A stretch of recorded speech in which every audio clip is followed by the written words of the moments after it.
गठबंधन, मोहब्बत का अटबंधन। एपिसोड 7। प्रिंसिपल के ऑफिस से अद्विका प्रिंसिपल के साथ निकल कर पॉलिटिकल डिपार्टमेंट के थर्ड ईयर के क्लास रूम की तरफ आने लगी। उसे प्रिंसिपल के साथ आते हुए आतिश के चमचों ने देख लिया और ये देखते हुए उसने घबराकर आतिश से कहा, भाई आपकी वह पटाखा मैडम तो प्रिंसिपल के साथ आ रही है, कहीं उसकी कोई रिश्तेदार तो नहीं? अगर ऐसा है ना तो इस बार बुरा फंसेंगे। ये देखकर आतिश भी थोड़ा घबरा गया, लेकिन उनके सामने अपनी चौड़ दिखाते हुए बोला, अरे कुछ नहीं होगा बे, हम संभाल लेंगे। वैसे भी हमारे पापा यहाँ पर बहुत ही जाने माने व्यापारी है, प्रिंसिपल की हिम्मत नहीं होगी हमको कुछ करने की, टेंशन मत लो तुम लोग। और अपने मन में बोला, है भगवान, विस्मयादिबोधक चिन्ह है बांके बिहारी, अगर बाप को पता चला ना तो वो मार डालेगा हमको। बस ये प्रिंसिपल की रिश्तेदार ना निकले और उससे कंप्लेन ना की हो, बस और कुछ नहीं चाहिए। आज सिख भी इसको देखेंगे तक नहीं। प्लीज बचा लो एक आखिरी बार, वरना हमारा खुद का बाप हमें कुछ देखने लायक नहीं छोड़ेगा। सोचते हुए ऊपर की ओर देखने लगता है। तभी प्रिंसिपल अद्विका के साथ अंदर आते हुए सारे स्टूडेंट्स को देखती है तो सब खड़े होकर उन्हें गुड मॉर्निंग विश करते हैं और वह कहती हैं, आप सभी को भी गुड मॉर्निंग, अब अपनी सीट ले सकते हैं आप। आज मैं आपको यहाँ किसी बहुत खास से मिलवाने आए हैं, कहते हुए अद्विका की तरफ इशारा करते हुए आगे कहती हैं, इनसे मिलिए, ये है अधिका मिश्रा, इस कॉलेज की पुरानी स्टूडेंट और आप सब की नई प्रोफेसर। वही बाकी स्टूडेंट्स उनकी बात सुनकर चौंक कर अद्विका की तरफ देख रहे थे, जहां कहीं ना कहीं हर लड़के ने उसमें अपनी महबूबा देखी थी, अब खुद में ही पछता रहा था।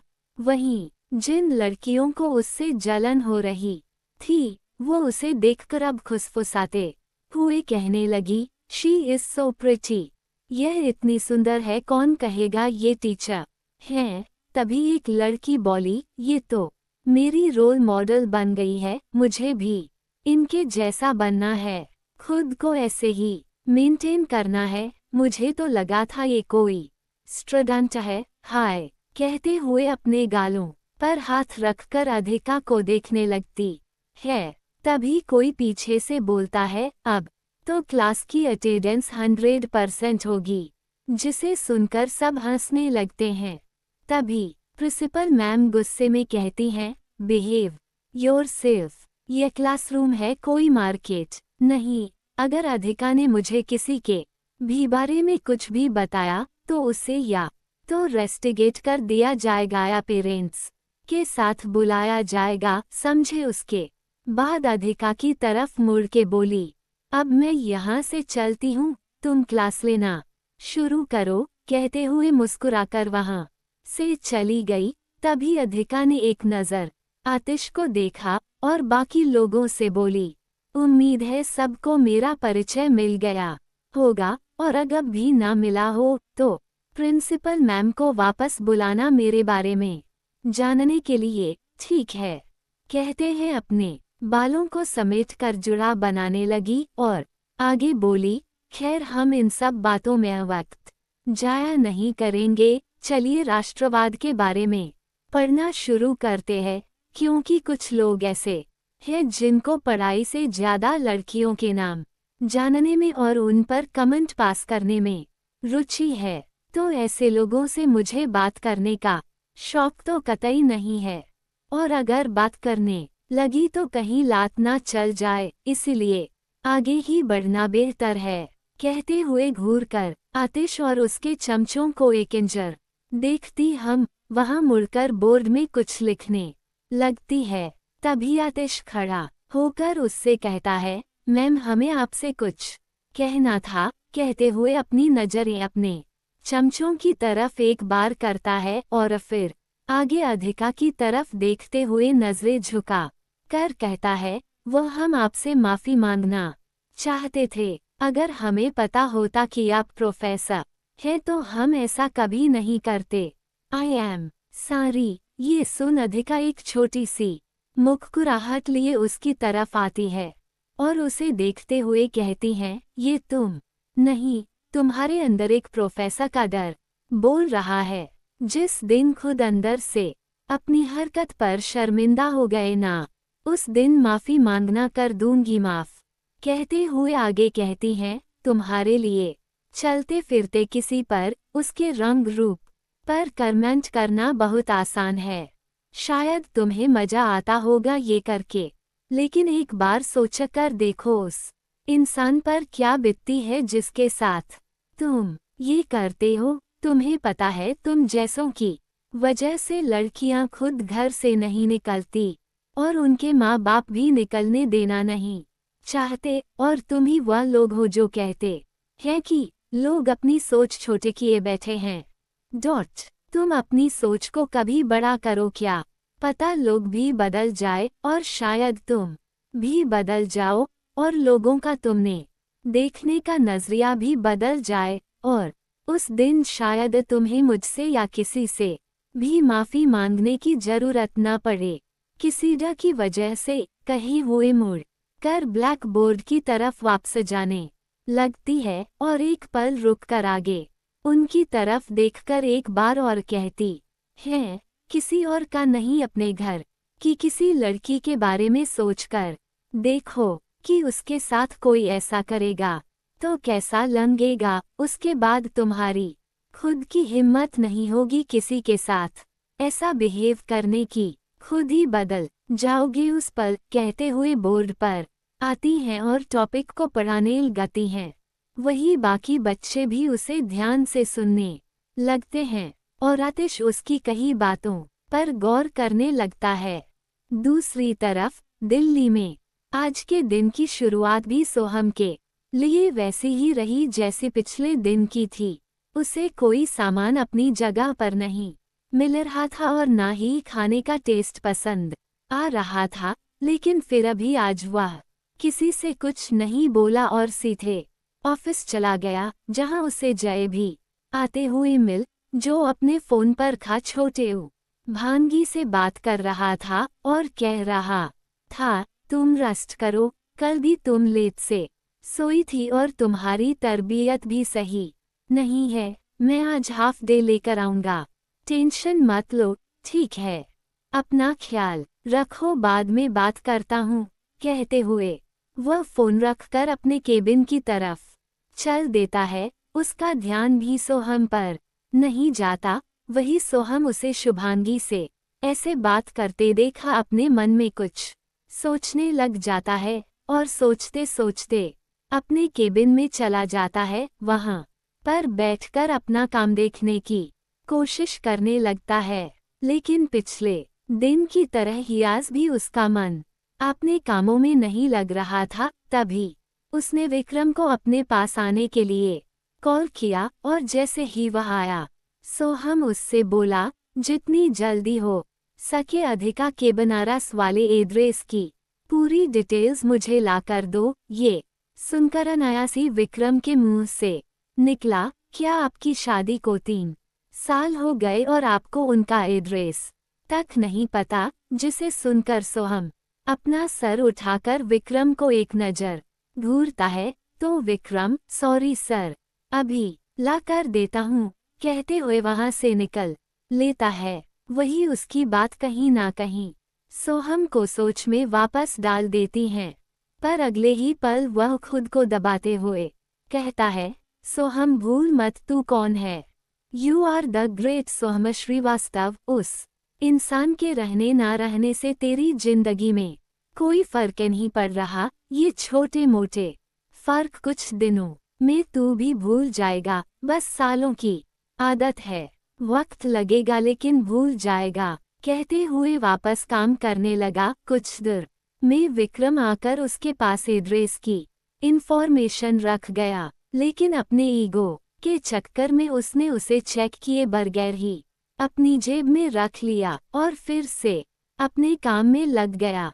वहीं दूसरी ओर बनारस में शाम तक अधिका अपने घर लौट आई थी। उसने कपड़े चेंज किए और एक सफेद रंग का फ्रॉक सूट पहनकर उसके दुपट्टे को अपने कमर में बांध अपने घुंघरुओं को पैरों में बांधकर घर के आंगन में खड़ी खुद से बोली, कितने सालों बाद आज डांस करोगी? क्या आज भी वैसा ही कर पाऊंगी जैसा पहले करती थी? सोचते हुए उसने एक गहरी सांस ली और खुद को समझाते हुए बोली, जो होगा देखा जाएगा, तू पहले शुरू तो कर। और ये कहते हुए उसने अपनी ढीली से गुथी हुई चोटी को आगे की ओर कर लिया और सबसे पहले गाना लगा कर प्रणाम करते हुए शुरुआत में उसने स्टार्टिंग अपने हाथों की मूवमेंट से की और बहुत धीमी की। रघुकुल रीत सदा चली आई, प्राण जाए पर वचन ना जाए। फिर जैसे ही गाने ने स्पीड पकड़ी, अद्विका भी अपनी डांस करने की स्पीड बढ़ाती गई। जय रघुवंशी अयोध्यापति रामचंद्र की जय, सियावर रामचंद्र की जय, रामचंद्र की जय, सियावर रामचंद्र की जय। ता दी या नाथीम देरे ता ना दे रे नोम, ता दी या नाधीम देरे ता ना दे रे नोम, ता दी या नाधीम करते हुए वह जोर से घूमी और फिर रुककर बहुत अच्छे एक्सप्रेशंस के साथ डांस करने लगी और गाने के बोल पर अपने होंठ हिलाने लगी। घर मोर परदेसिया आओ पधारो पिया, घर मोर परदेसिया आओ पधारो पिया। मैंने सुध बुध चैन गवा के, मैंने सुध बुध चैन गवा के राम रतन पा लिया। घर मोर परदेसिया आओ पधारो पिया, घर मोर परदेसिया आओ पधारो पिया। कहते हुए वह घूमी फिर से और फिर आने वाली थापों पर अपने घुंघरुओं को उसी हिसाब से झनकाने लगी और आगे डांस करने लगी। धा नी सा मा सा गा मा धा नी था मा गा पा गा मा पा सा गा मा पा नी गा मा पा नी धा पा मा गा रे गा मा धा पा दो मा पा था मा पा नी था पा मा पा गा मा रे सा नी सारे रे मा मा पा धा था मा मा नी रे सा नी धा नी था पा मा पा था नी धा पा मा गा रे सा नी सारे रे गा। आसपास खेल रहे कई सारे बच्चे उसका डांस देखने वहां जमा हो गए और कई बड़े लोग भी। वो इतना अच्छा डांस कर रही थी कि सब उसमें खो से गए थे, लेकिन उसे कहाँ इन सब की परवाह थी। वह तो बस नाचे जा रही थी। वह आगे नाचने लगी। ना तो मैया की लोरी, ना ही फागुन की होरी, मोहे कुछ दूसरा ना भाएरा। जब से नैना ये जाके एक धनुर्धर से लागे, तब से बिहा मोहे सताए रे हो। ना तो मैया की लोरी, ना ही फागुन की होरी, महे कुछ दूसरा ना भाए रे। जब से नैना ये जाके एक धनुर्धर से लागे, तब से बिरहा मोहे सताए रे। आगे के बोल पर डांस करते करते उसे कहीं ना कहीं सोहम की याद आ गई, जो उसकी आंखों से छलक पड़। लेकिन फिर उसने दुविधा मेरी सब जग जाने ना निर्मोहिया। घर मोर परदेसिया आओ पधारो पिया, घर मोर परदेसिया आओ पधारो पिया। घूम घूस कर आखिर में वह जोर से नीचे बैठ गई और जोर जोर की सांसें लेने लगी। तभी सभी लोग ताली बजाने लगे, जिसे सुनकर उसने आसपास देखा तो पाया कि उसके मोहल्ले वाले ही उसका डॉस देखकर खुशी से ताली बजा रहे हैं। तो वह मुस्कुरा दी और वहां से उठकर जाने लगी। तभी एक लड़की वहां आकर बोली, दीदी दीदी, क्या आप भी मुझे अपने जैसा डांस करना सिखाओगी? मुझे सीखना है। कहते हुए बड़ी उम्मीद से अद्विका की तरफ देखने लगी और बाकी लड़कियां भी कहने लगी, हाँ दीदी हमें भी सीखना है, प्लीज सिखाओ ना। और उसके हाथ को पकड़कर झूलाने लगी। तो अद्विका मुस्कुराकर बोली, आधा चचा ठीक है, मैं सबको सिखाऊंगी, लेकिन कल से शाम को 4 बजे आ जाना। ठीक है, लेकिन अभी सब अपने अपने घर जाओ और अपने पेरेंट्स से परमिशन लो। कहते हुए उन लोगों को उनके घर की तरफ भेज दिया। तभी विमला काकी आकर उसकी बलायालते हुए बोली, हाय हमरी चहती चिड़िया, आज भी तुम बहुते मस्त नाचत हो, कहते हुए वहां से जाते हुए बोली, रुक, तुम्हारे लिए हम तुम्हारे पसंदीदा बेसन के लड्डू बनाए हैं, लेकर आते हैं। कहते हुए काकी अपने घर की तरफ चली गई और अद्विका भी अपने आंगन के झूले पर बैठ झूला झूलने लगी कि तभी कोई गाड़ी जो न जाने कितनी देर से वही खड़ी थी, उसमें बैठे एक शख्स बोला, आज भी बिल्कुल वैसी ही लगती हो तुम अद्विका, जैसी पहले लगती थी। इस बार जो यहाँ लौटी हो तो तुम सिर्फ हमारी होगी, चाहे हमें कुछ भी करना पड़े। और यह कहते हुए वह एक खतरनाक हंसी हंसने लगा जो पूरी गाड़ी में गूंज गई, लेकिन उसका चेहरा नजर नहीं आया और फिर वो गाड़ी वहां से चली गई। क्रमश ये कौन है जो अद्विका को पाना चाहता है और क्या करेगा ये उसे पाने के लिए? प्रश्नवाचक चिन्ह। क्या सोहम उसे मनाने आएगा या इनका रिश्ता पूरी तरह खत्म हो जाएगा? प्रश्नवाचक चिन्ह। सवाल तो बहुत है लेकिन जवाब मिलेंगे सिर्फ इस कहानी पर, तो जुड़े रहें इसके साथ और कृपया समीक्षा कर मेरा प्रोत्साहन बढ़ाएं ताकि मैं इसे और अच्छे से लिख सकूं।